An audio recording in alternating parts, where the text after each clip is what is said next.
ما الان تو گلخونه آقای مهرابی هستیم. کدوم منطقه است اینجا آقای مهرابی؟ منطقه تیرون کربن استان اصفهان. خب بفرمایید الان کشتتون چیه بود؟ من کشتم الان فلفل دلمه‌ایه. چه اینیه چه؟ گلخونه بذرم الان من بذرم دو نمونه رجت دارن و 2090. بله.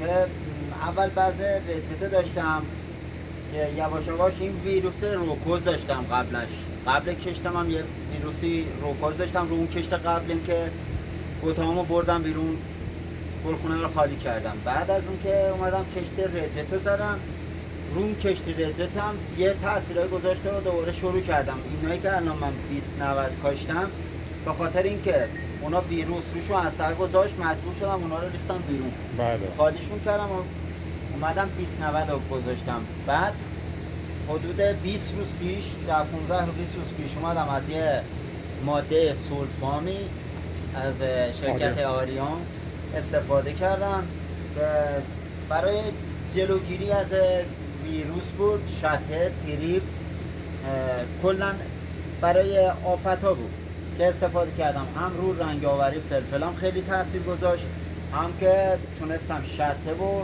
تریپس هم رو کنترل کنم. الان این گلتون رو نشون میدادین؟ بله. یه توضیحی الان این گل همیشه هر موقع من این گل رو باز میکردم پر تریپس بود، اما الان خدا رو شکر خیلی کم، یکی یا دو تا خیلی کم، با اینی که مثلا 3 روز پیش استفاده کردم. الان راضی؟ الان راضیم، چون قبلا طغیان کرده بود. هر جورم استفاده میکردم، هر چیزی استفاده کردم باز نتونستم جلوگیری کنم، ولی الان با این ماده سولفام تونستم از طغیان اینو جلوگیری کنم و انشالله بتونم دیگه ریشه تریپس از بین ببرم. انشالله که موفق باشید و پیروز. اینم گلخونه‌شون هست که کاملا فلفل هست. شما گوجه که ندارید؟ نه گوجه فعلا نه.